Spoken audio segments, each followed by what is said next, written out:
The Parks Department had decided that the pole was deteriorating and needed to be replaced.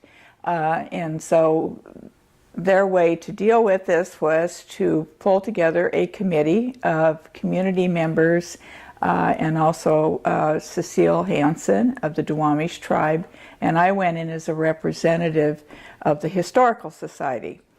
And we gathered together for one meeting, and we were introduced to all the applicants who were proposing their totem pole that they were going to design for this spot was the best. And so we reviewed all of those. All the proposals included totem poles that were very similar to the totem pole that had been there last. In fact, one of the applicants had actually designed the pole for the Suquamish. All of the applicants were proposing totem poles, which were totem poles like we all think of totem poles and like the one that was already there. The only applicant that wasn't was the applicant for the Duwamish story pole. For me, it wasn't a difficult decision, but I think it was difficult for the Parks Department because they were well aware that publicly the totem pole that was there was beloved by the community. And so, and they knew that the story pole would probably not be as well accepted.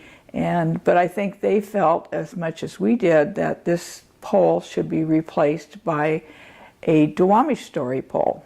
I felt very strongly that the pole should definitely be something that represented the Duwamish peoples.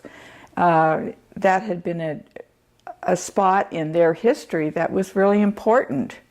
And so it was time for us to step forward and recognize the Duwamish by having a story pole there.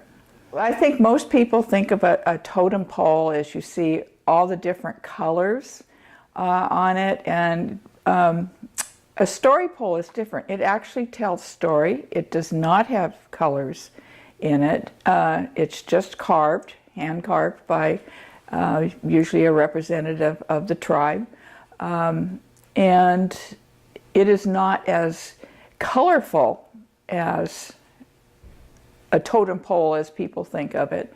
And the story pole actually tells different stories, and it's also designed to not remain for a long period of time, but to disintegrate over time.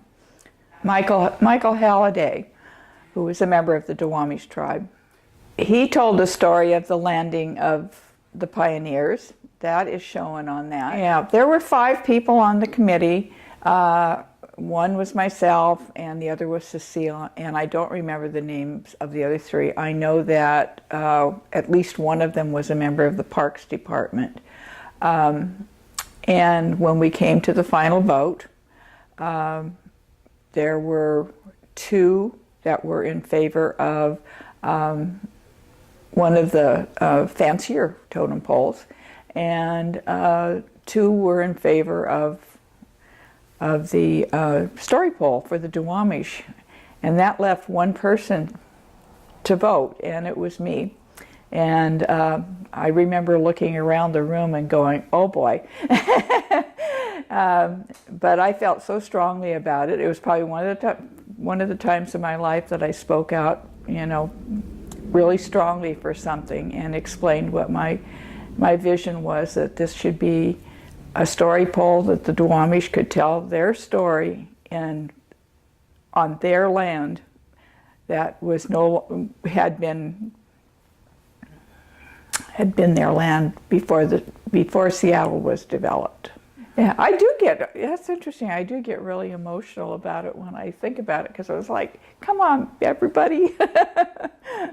Because I think that the Duwamish need recognition. It's been very difficult for them to achieve recognition. It's happened once, and very shortly after was taken away from them, and they are still seeking that recognition.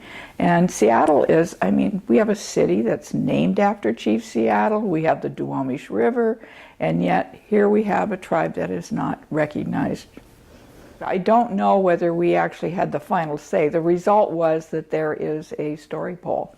I think that the Parks Department wanted that recommendation from the community. It was very important that they have this. I'm pleased that I participated in making that happen. And I'm really proud of it. There were some people in the community that felt very strongly about that pole. It had been developed by the Boeing people who had done that, and so it had been there for 40 years. So of course that they had an attachment to it. So it was a difficult decision, especially for the Parks Department to make. You know, it was like, okay, we're taking this pole away from you and we're going to replace it for something that you don't think is as attractive. I'm sure that my involvement with the Historical Society had a role to play in that. I had learned to respect the Duwamish over the years. We had worked with them, and I felt very strongly that they needed that recognition. I remember when the Parks Department took it down, and I think that the whole idea was it was probably going to disappear off the face of the map. So when, and I don't remember exactly what happened, that eventually they came to the society and said, you know, do you want this pole? And we all went, of course we do, you know, because this in itself is a piece of history of West Seattle. The original pole that had been there had been not designed by the natives, and neither had this particular pole, which had been designed by Boeing engineers. They had followed the pattern from the previous pole, but this still was not a Duwamish pole.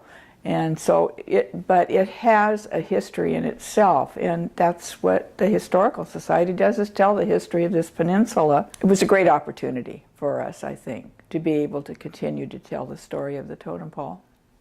When I would be at the library or something, people would, that knew me were still upset about this, and they'd say, you were on that committee that selected the Duwamish story pole, and we want our old pole back, blah, blah, blah, blah, blah. I wasn't able to tell them at that time that, you know, the pole is going to be down at the Log House Museum. And so it's a delight now, occasionally when I run into some of these people at the grocery store or something, I say, guess what? We're going to have the totem pole at the museum. So they are very happy about that, you know, because they say they miss their pole. I've read a little bit about totem poles, and people, especially in this country, have a real thing about those colorful totem poles. That's all they've really ever seen. We don't have a history of story poles. In fact, we're just learning about them in a lot of cases. People just really don't realize that story poles were a part of a lot of Duwamish Tribe's history. That's how they told their history, is on the story poles. And it's not as, you know, visually attractive, I suppose, as some of the colorful poles are. I mean, I will admit that the one pole that this artist brought in, I mean, it was just awesome. There was no getting around the fact it's awesome. But if I want to see it, I'll go over to the near Paulsville, where they have the pole, and look at it. You know, it's just different.